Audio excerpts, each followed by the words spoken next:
Best जूता क्या है किसी को नहीं पता। एक बात साफ है कि जब आप जूते पहन के चलते या दौड़ते हैं तो आपके चलने का या दौड़ने का अंदाज थोड़ा सा बदल जाता है। मैंने दौड़ा दिया आपको खूब, आप रोक काफी। हाँ।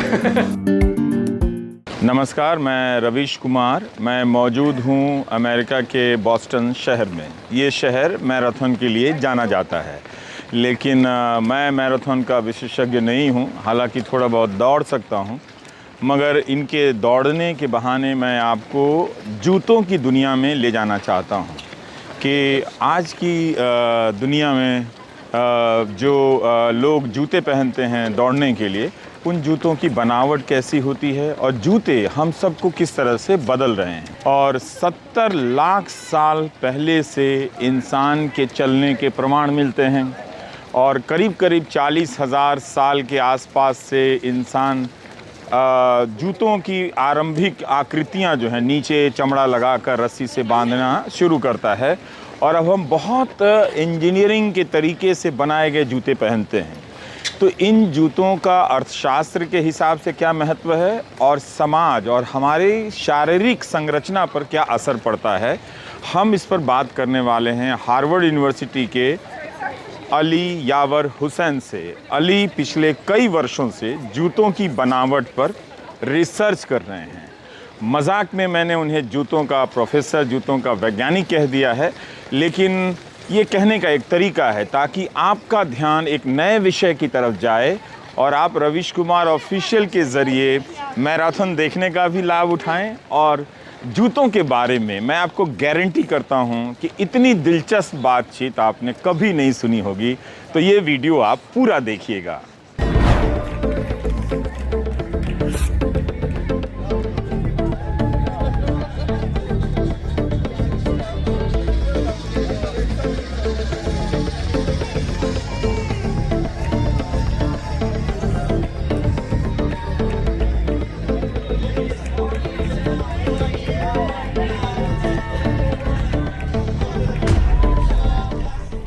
आप जो लिखा देख रहे हैं वो है department of human evolutionary biology.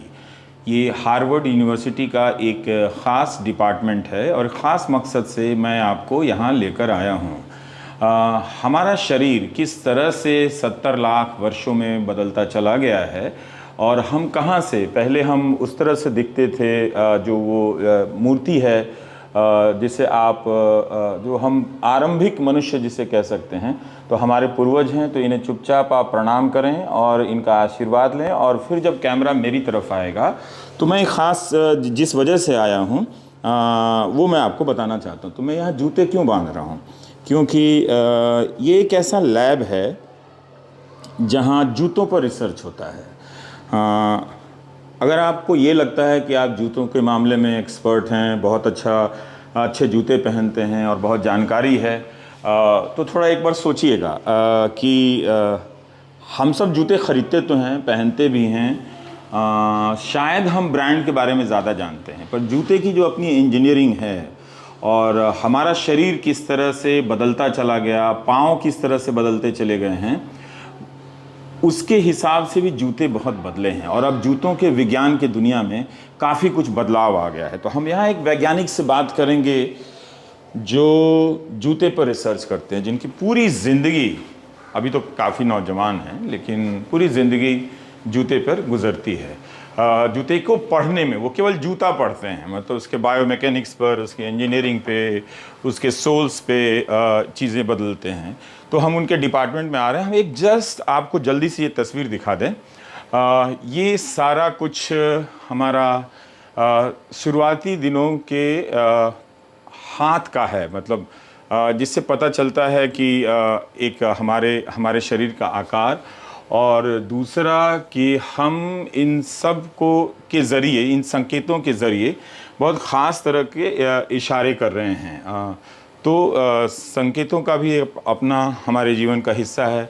अब वो गायब हो गया, अब केवल थम्स अप बच गया। किसी के साथ फ़ोटो खिंचाई तो वो ऐसे कर लेता है और ऐसे कर लेता है। मुझे पता नहीं चलता कि मेरे बगल में जो लोग खड़े होते हैं ऐसे क्यों कर लेते हैं या ऐसे क्यों कर लेते हैं। आप भी ज़रा सोचिए कि आप यूँ क्यों करते हैं, किससे आपने सीखा है। तो खैर, ये सवाल आपको मैं यहाँ छोड़ देता हूँ और अली के लैब में मैं आपको ले जाना चाहता हूँ। अली कौन है?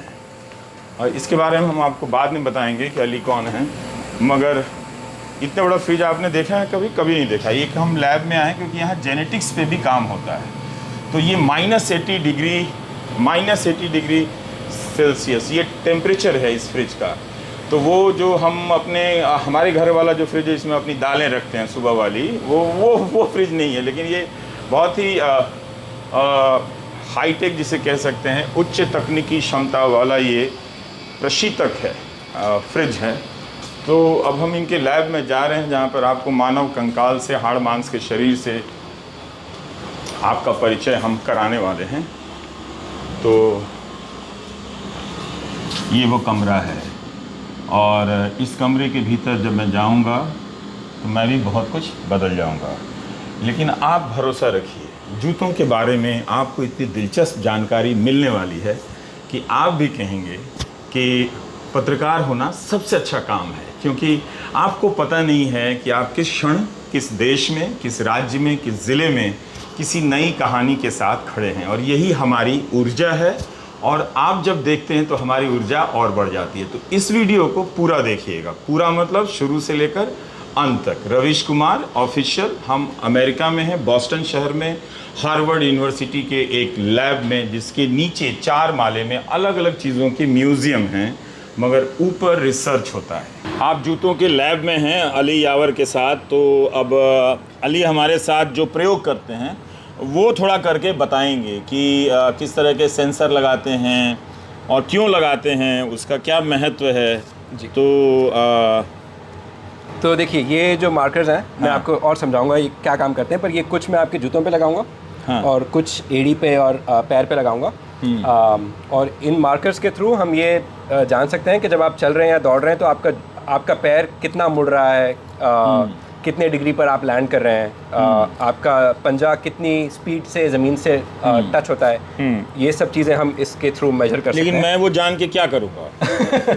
देखिए, वो जान के सबसे बड़ा फ़ायदा जो होता है वो ये होता है कि हम कैलकुलेशंस कर सकते हैं। आपने बचपन में शायद पढ़ा होगा, याद होगा आपको, Newton's laws, every action has an equal and opposite reaction. ये एक खास फ्रेज है। इस तरह के जो बेसिक मैकेनिक्स के लॉज हैं वो यूज़ करके मैं आपको बता सकता हूँ कि आपके एड़ी के ऊपर कितना फोर्स लग रहा है, आपके एंकल पे कितना फोर्स लग रहा है, आपके नी पे कितना फोर्स लग रहा है, हिप पे कितना फोर्स लग रहा है। और उससे हम ये पता कर सकते हैं कि किस जूते से कितना ज़्यादा फोर्स या कितना कम फोर्स आपके जॉइंट्स पे पड़ता है। और उसका एक नतीजा ये निकल सकता है कि अच्छा, ये जूता नी के लिए बहुत ज़्यादा लोड जनरेट कर रहा है तो शायद इससे नी पे नुकसान पड़ेगा। अच्छा, इस तरह की कैलकुलेशंस की जा सकती हैं। उन कैलकुलेशंस को करने के लिए आपको प्रिसाइसली लोकेशंस मेजर करना ज़रूरी है हर सेगमेंट की। अच्छा, पैर, हाँ, हम तो बस यूं ही दुकान से ले आते हैं, इसलिए आप ये वीडियो ज़रूर देखिएगा।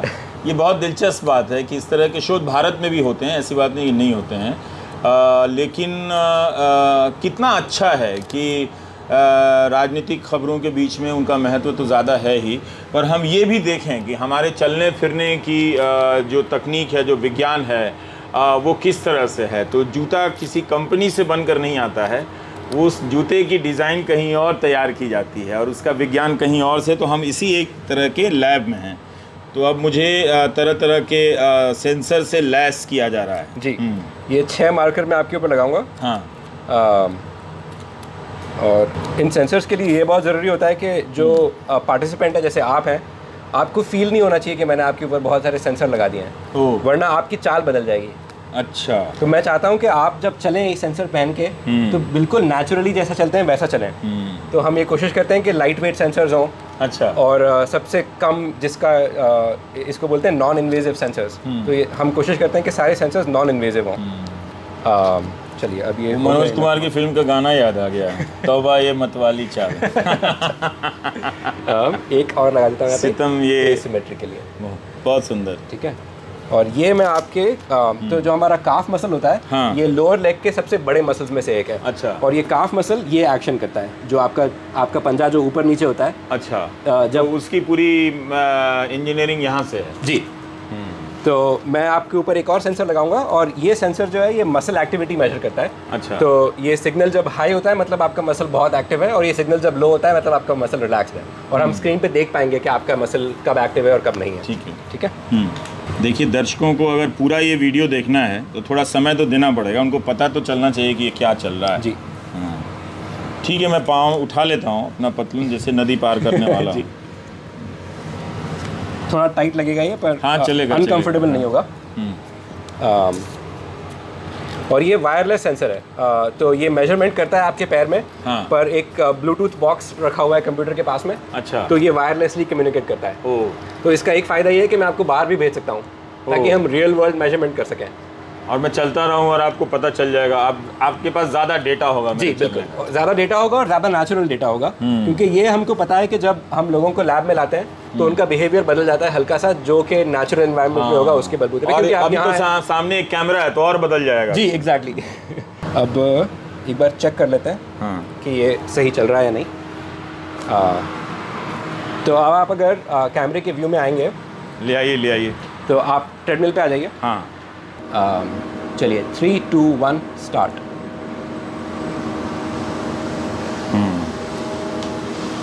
ठीक है, अब देखिए कैसे पीरियोडिकली आपका फोर्स एक बार बढ़ता है यहाँ, एक बार वहाँ बढ़ता है। कैसे ये मार्कर्स मूव कर रहे हैं, मैं जूम करता हूँ ज़रा, और आप देख सकते हैं उनको। और यहाँ पर ईसीजी की तरह आपके मसल्स एक्टिव हो रहे हैं। हर कदम के साथ आपका मसल एक्टिव होता है, फिर रिलैक्स हो जाता है, फिर एक्टिव होता है, फिर रिलैक्स हो जाता है। तो ये जो पीरियोडिक बिहेवियर है मसल का, ये हम स्टडी करते हैं। और मैं इस इंफॉर्मेशन को यूज़ करके पता कर सकता हूँ कि आप अपने मसल्स को जितना यूज़ करना चाहिए उतना कर रहे हैं या नहीं। अच्छा। अभी तक तो सब कुछ ठीक लग रहा है। अभी तो ठीक है। जी। फिर आपको दिमाग का भी करना चाहिए। जी बिल्कुल। तो मैं जूतों के अध्ययन के केंद्र में हूँ, हार्वर्ड यूनिवर्सिटी के अली यावर के साथ। ये कोई नाम नहीं है, पेशेवर नाम, लेकिन फिर मैं फ़िलहाल के लिए कह रहा हूँ कि जूतों के प्रोफेसर से। तो रवीश कुमार ऑफिशियल पे आप ये कार्यक्रम देखेंगे और आप याद रखेंगे कि इस तरह के कार्यक्रम आपको कहीं भी देखने को और नहीं मिलेगा। जूतों के विज्ञान के बारे में हम बात कर रहे हैं, तो आप हमारा चैनल सब्सक्राइब भी कीजिए और ज्वाइन भी कीजिए। कोशिश करेंगे कि इसमें 2 बेल्ट है ट्रेडमिल पे, पर अक्सर जो आप जिम वगैरह में ट्रेडमिल देखते हैं उसमें एक बेल्ट होता है। हाँ। तो ये 2 इसलिए हैं क्योंकि कुछ एक्सपेरिमेंट हमारे ऐसे होते हैं जिसमें हम चाहते हैं कि हम आपको बिना बताए हल्के से एक बेल्ट को तेज कर दें और एक को धीमा कर दें, ताकि आपको झटका लगेगा और आप एडजस्ट करेंगे। आप बिल्कुल सरकार की तरह सोचते हैं कि जनता को बिना बताए नज कर दिया जाए और उसको पता ही नहीं चले कि सारा अगर ट्रांजैक्शन कैशलेस हो रहा है, इलेक्ट्रॉनिक हो रहा है, तो एक दिन सरकार उस पर किस तरह का कंट्रोल करेगी। हाँ, उसको पता नहीं चलता, उसे लगता है कि बहुत बड़ी सुविधा मिल गई है, हम फ़ोन से टकाटक पैसा ट्रांसफ़र करते हैं। हाँ जी। तो मैं समझ रहा हूँ आप वैज्ञानिकों को। तो इस तरह के पर्टर्बेशंस करते हैं ये पता करने के लिए कि आप कितना जल्दी अपनी चाल को रिकवर कर सकते हैं, और क्या इस तरह के जूते बनाए जा सकते हैं जो आपको ज़्यादा स्टेबल बनाए, ताकि अगर इस तरह का कोई पर्टर्बेशन रियल लाइफ में हो, आप स्लिप हो जाएं या आपको कोई धक्का दे दे, तो क्या ऐसे जूते बनाए जा सकते हैं जो आपको स्टेबल रखने में आपकी मदद करें। और ये इसका इम्पैक्ट मैक्सिमम उन लोगों को पता है जो बड़ी एज के हैं। तो 60-70 की एज से बड़े जो लोग हैं उनकी स्टेबिलिटी बहुत कम हो जाती है, कई बार गिरते हैं वो लोग। और एक बहुत बड़ा फोकस जो है शू या फुटवेयर रिसर्च में वो है एल्डरली पॉपुलेशंस के ऊपर, कि कैसे उनको स्टेबल किया जाए।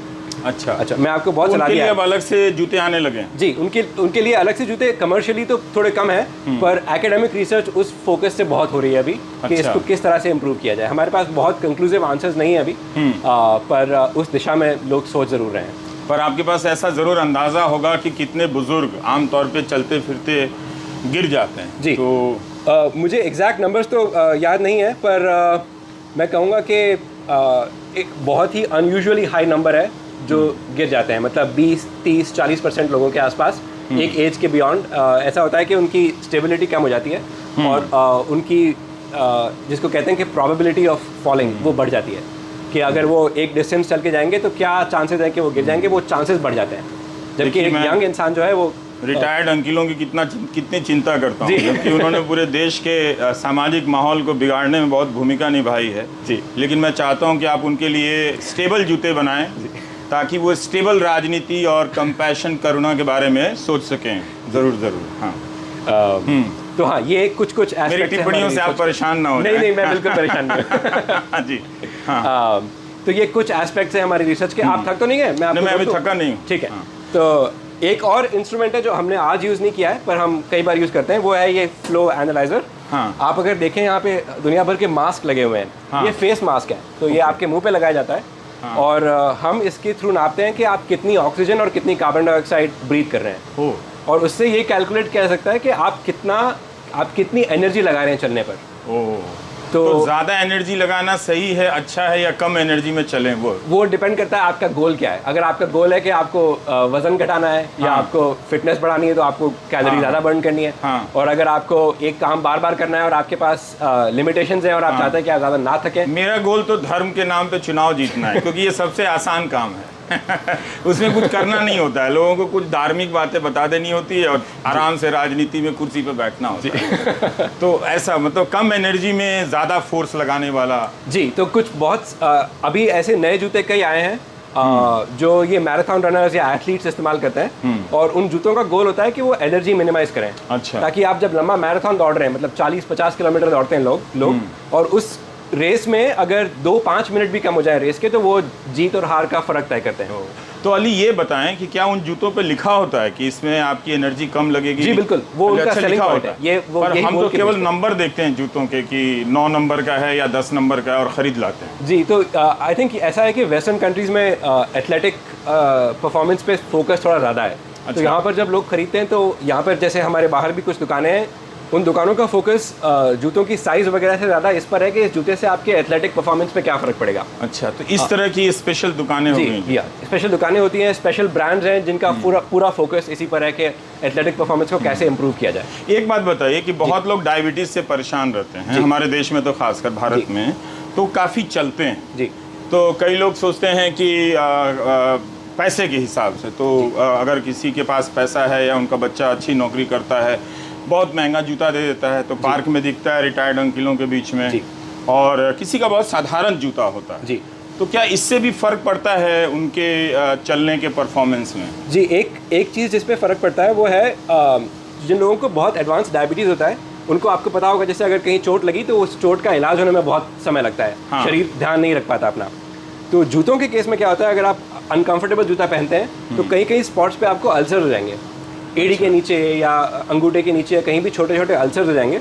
और डायबिटीज़ में एक और चीज़ होती है कि आपको दर्द फील नहीं होता है, तो आपको पता नहीं चलेगा कि अल्सर हुआ है, और जब तक पता चलेगा तब तक बहुत देर हो चुकी होगी और फिर एम्पुटेशन करना पड़ेगा। तो इसलिए डायबिटिक पेशेंट्स के लिए बहुत ज़रूरी है कि वो कंफर्ट मेंटेन करके रखें और ये इंश्योर करें कि उनको कम से कम इंजरी हो, क्योंकि और अच्छा जूता पहने। जी, और उस सिचुएशन में कंफर्ट बहुत ज़रूरी है। तो आपको ये इंश्योर करना ज़रूरी है कि जूता आपको काट नहीं रहा है, वरना बार बार इंजरी होगी। और बार क्या इसके लिए भी अलग से जूता आता है, जैसे एथलेटिक्स के लिए जूता आता है, जिनके पास जिन्हें डायबिटीज़ है, मधुमेह है, उनके लिए अलग से जूता आता है? जी, उनके लिए अलग से जूते आते हैं और वो कंफर्टेबल बनते हैं।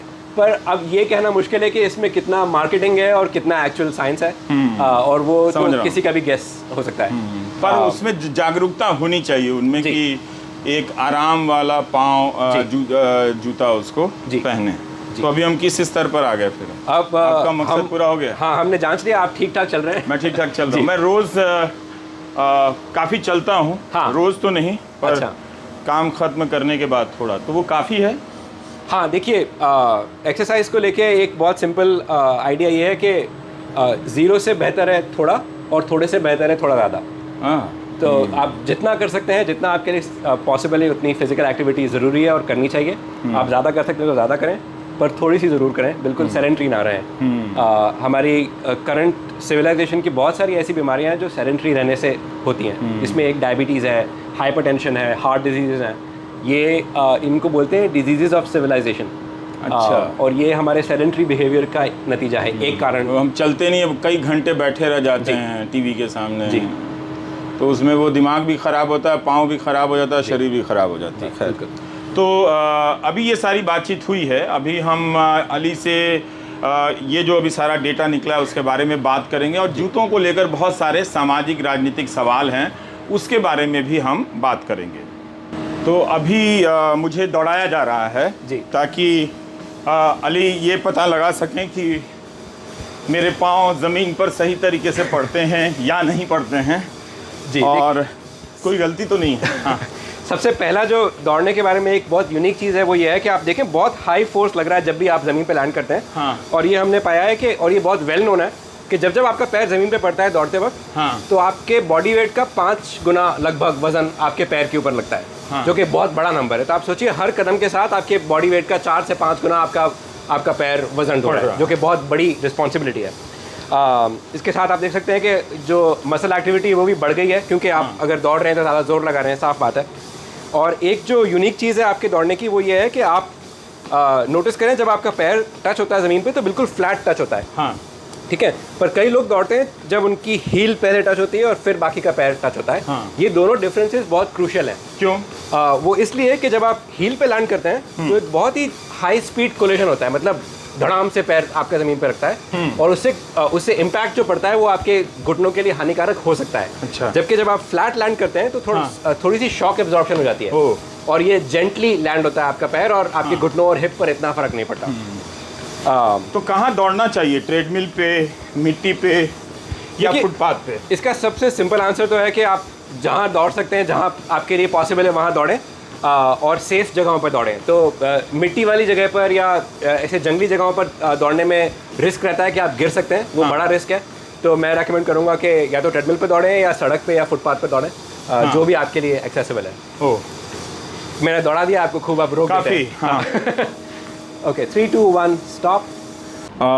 मैं थोड़ा सा जूते के अर्थशास्त्र के बारे में जानना चाहता हूँ कि कितनी बड़ी इंडस्ट्री है और इसका स्केल क्या है? बहुत बहुत बड़ी इंडस्ट्री, एटलीस्ट यूएस के बारे में मुझे पता है। I think I am not wrong, लगभग $80 बिलियन के आसपास की इंडस्ट्री है यूएस में। और इसके मतलब 3-4 बड़ी कंपनीज हैं जो मेनली कंट्रोल करती हैं मार्केट को, और ये बहुत बड़ी इकोनॉमिक्स है, मतलब ये एक बहुत ही लुक्रेटिव मार्केट है। और इसमें सिर्फ जूते नहीं है, इसमें ये बहुत बड़ा इकोसिस्टम है। तो क्या होता है, जैसे कोई बड़ी जूते की कंपनी है, वो स्पॉन्सर करेंगे किसी एथलीट को मैराथन के लिए। जैसे हम बॉस्टन का मैराथन दुनिया के सबसे फेमस रेसेस में से एक है। तो आप अगर एथलीट हैं तो आपको स्पॉन्सरशिप मिलेगी किसी कंपनी से और वो आपको अपना जूता देंगे और फिर आप दौड़ेंगे, और अगर आप जीत गए तो ये उस जूते के लिए एक हॉलमार्क है कि ठीक है, हमारा जूता पहन के रवि जी बॉस्टन मैराथन जीत गए।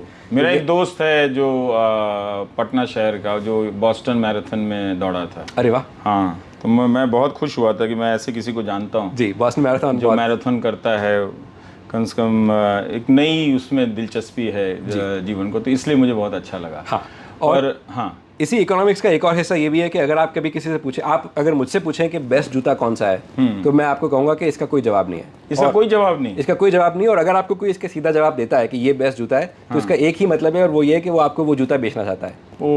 तो अच्छा, with in the community, scientific community में ये कोई कंसेंसस नहीं है कि कोई ऑप्टिमल या कोई बेस्ट जूता होता है। अच्छा। क्योंकि मुझे तो लगा था कि आप ये फॉर्मूला मुझे दे देंगे चुपचाप, और मैं अपने दर्शकों को भी नहीं बताऊंगा कि बेस्ट जूता क्या है। जब तक आप ज्वाइन नहीं करेंगे मैं नहीं बताने वाला। लेकिन अब तो ये सवाल ही खत्म हो गया। बेस्ट जूता क्या है किसी को नहीं पता है। ये किसी को पता नहीं है। इसका कारण ये है कि ये सवाल थोड़ा गलत है, क्योंकि ये बहुत ही ब्रॉड सवाल है। बेस्ट जूता किस लिए? बेस्ट जूता कंफर्ट के लिए, बेस्ट जूता एथलेटिक परफॉर्मेंस के लिए, बेस्ट जूता आपको कोई इंजरी है उससे रिकवर करने के लिए। ये सारे सवालों के जवाब अलग हैं, और सबके लिए ऑप्टिमल जूता जो है वो सब अलग है। और इस सब के ऊपर एक जो सबसे बड़ी ओवरआर्चिंग थीम है वो ये है कि ह्यूमन पॉपुलेशन में वेरिएशन बहुत ज़्यादा है। कोई भी दो लोग सेम नहीं होते हैं। तो जो जूता मेरे लिए बेस्ट है वो किसी और के लिए बेस्ट हो ये ज़रूरी नहीं है। तो ये आपकी लाइफ हिस्ट्री पे डिपेंड करता है, आपकी इंजरी स्टेटस पे डिपेंड करता है, आपके गोल पे डिपेंड करता है। तो ये बहुत ही नुआंस्ड क्वेश्चन है, इसका स्ट्रेट आंसर पॉसिबल नहीं है। जी। तो हम लैब में पूरी बातचीत नहीं करना चाहते थे जी। इसलिए ये हार्वर्ड के कैंपस के प्रांगण में आ गए हैं, ताकि आप संस्थान को भी थोड़ा सा देख सकें, महसूस कर सकें, और जूते पे जो हमारी बातचीत हो रही है वो भी देखें। अली, हम अक्सर स्कूल के बच्चों को देखते हैं, और मैं ठोस तरीके से नहीं कह सकता हूँ, पर लगता है कि वो बहुत तकलीफ़ में हैं। उनके जूतों से बहुत आवाज़ आती है, और ऐसा लगता है कि जूते बनाने वाली कंपनियों ने बहुत ध्यान नहीं दिया है जी।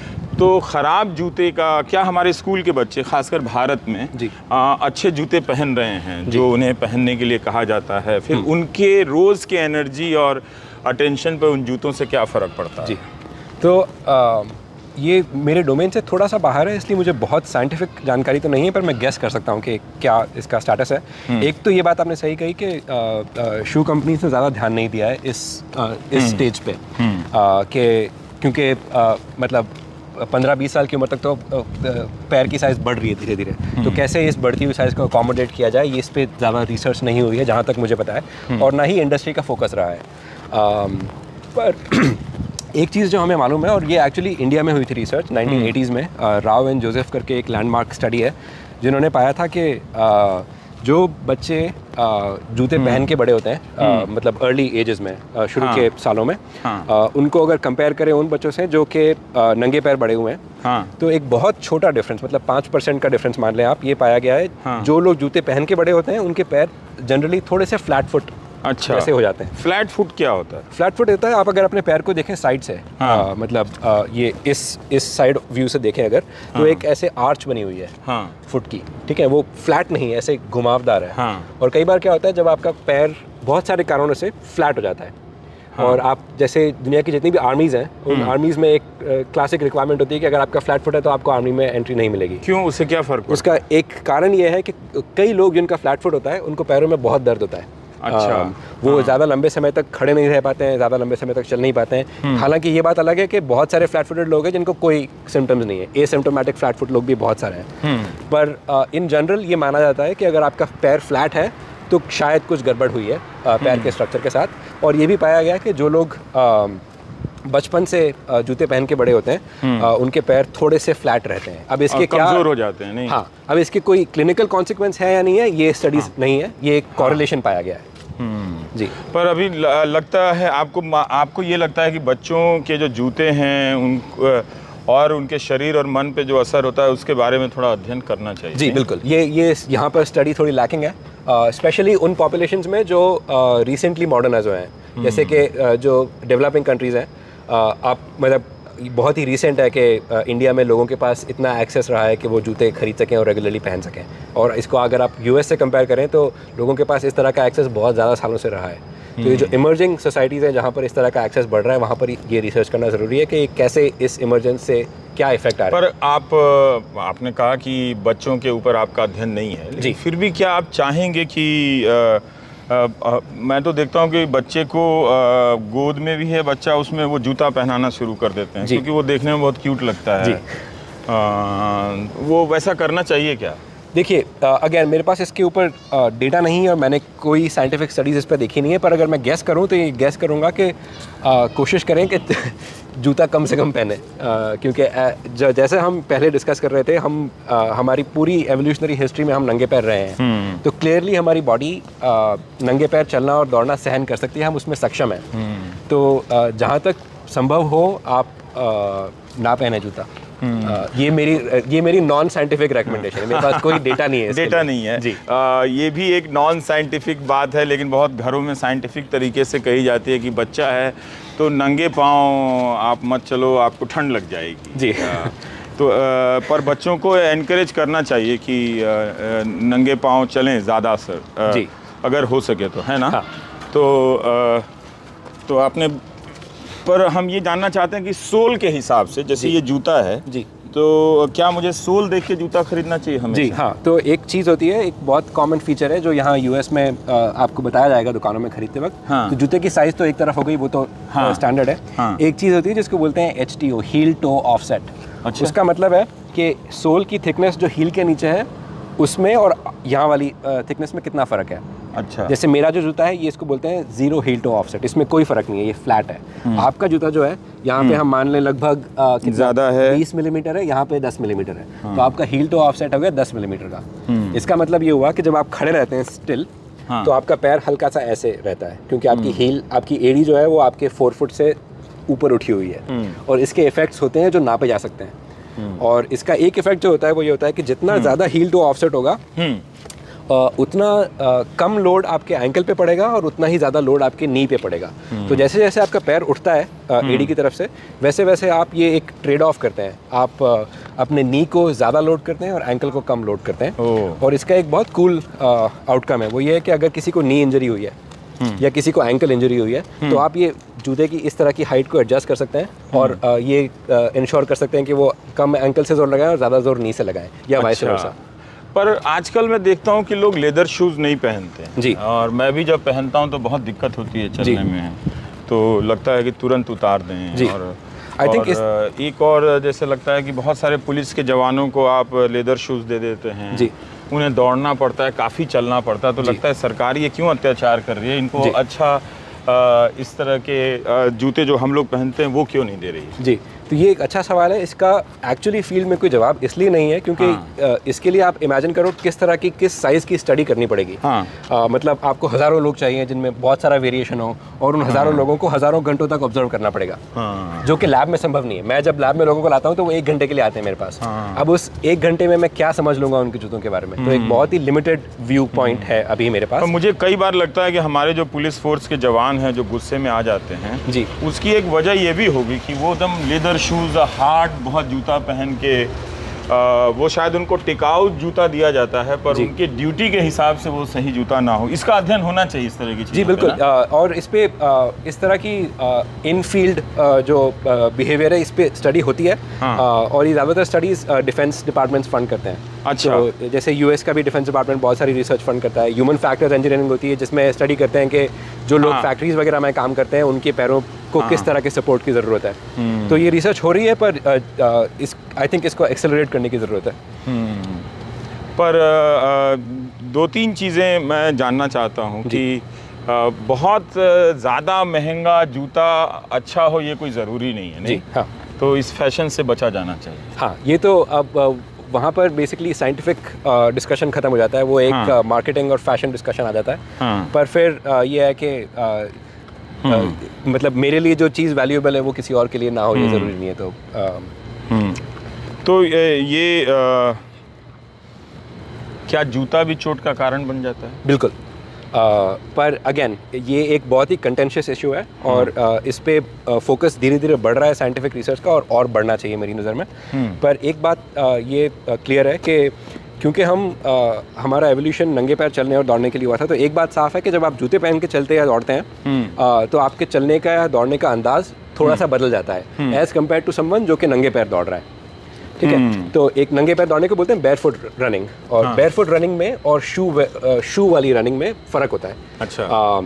तो एक फ़र्क ये होता है कि क्योंकि आपने जूता पहन लिया है तो आपको कोई फीडबैक नहीं मिल रहा है ग्राउंड से, आप कुछ सेंस नहीं कर पा रहे हैं कि आप कैसे दौड़ रहे हैं। जबकि आप जब नंगे पैर दौड़ते हैं तो आप सेंस कर पाते हैं कि आप सही दौड़ रहे हैं या नहीं। तो जूता कई बार वो सेंस को डल कर देता है और फिर you are forced to run in a improper way. और ये बात भी क्लियर है कि आपने कौन सा जूता पहना है उससे कहीं ज़्यादा इम्पोर्टेंट ये है कि आप कैसे दौड़ रहे हैं। पर आप कैसे दौड़ रहे हैं ये इस बात पे निर्भर करता है कि आपने कौन सा जूता पहना हुआ है। क्या आपने सोशली जूते को नोट किया है कि ख़ास क्लास के लोग किस तरह के जूते पहन रहे हैं? जैसे मेरी नज़र अक्सर राजनीतिक रैलियों में कार्यकर्ताओं के पाँव पर पड़ती है, और अब मैं देखता हूं कि जो ज़्यादातर कार्यकर्ता होते हैं उनके पैंट या कुर्ते की बनावट से वो जूता मैच नहीं करता है, लेकिन वो स्लिप ऑन शूज़ पहनते हैं जिसमें फीता कम बांधना पड़े, और वो ये स्नीकर जैसा एक आधा जूता। तो करीब करीब वो सारे नेता और कार्यकर्ताओं में जूतों को लेकर मुझे दिखता है कि बहुत एक तरह की समानता दिखती है कि जूते के बारे में जी, जो ज़्यादा चलता है मतलब उस क्लास में। बिल्कुल। आई थिंक ये एक और डिमेंशन है जूतों की वेरिएबिलिटी में। बहुत अलग अलग तरह के जूते होते हैं, अलग अलग तरह के कारणों से बने हुए। और ये जो है कि एक फंक्शनल डिस्टिंक्शन है कि आप क्या करना चाहते हैं जूते के साथ। और इसमें बायोमैकेनिक्स वगैरह का या साइंस का इतना रोल नहीं है जितना सोशल सॉर्ट ऑफ रोल है। कोई ऐसा जूता ज़रूर बनाए जिससे नेता अच्छा हो जाए, थोड़ा उसमें मोहब्बत की बात हो और वो खुश रहे हमेशा चलते हुए। बहुत दुखी रहता है, हमेशा नफरत की बात करता है। तो अली यावर हुसैन, आपका बहुत बहुत शुक्रिया हार्वर्ड के इस प्रांगण में जूतों के बारे में विस्तार से बताने के लिए। बातचीत लंबी है लेकिन ऐसी बातचीत आपको मिलेगी कहाँ। अली से हमारी मुलाकात कुछ साल पहले येल यूनिवर्सिटी के लैब में हुई थी। तब मैं बहुत हैरान हुआ था कि कोई राजस्थान से आकर अपने इंजीनियरिंग की पढ़ाई करने के बाद एक बहुत बड़े लैब में अकेला जीवन व्यतीत कर रहा है और जूतों पर रिसर्च कर रहा है। तब से ये बात मेरे दिमाग में थी कि कभी ना कभी अली से मैं मिलूँगा और ये रिकॉर्डिंग करूँगा। तो ये जो स्टोरी, ये जो कहानियाँ आपने देखी हैं उस मुलाकात का हिस्सा है जब हम आपसे पहली बार मिले थे। और इसी तरह से एक रिपोर्टर के मन में, जीवन में कहानियाँ बनती रहती हैं, उसके बीज रहते हैं और कई साल बाद वो कहानी आपके सामने होती है। तो आपने इस वीडियो को पूरा देखा, आपका बहुत बहुत शुक्रिया। आप बेहद लाजवाब दर्शक हैं जो नए नए विषयों को, नए नए देश, काल और मुद्दों के बारे में अपनी जानकारी का विस्तार करते रहते हैं। ये श्रेय हमारा नहीं, अली का भी नहीं, ये आपका है। नमस्कार, मैं रविश कुमार।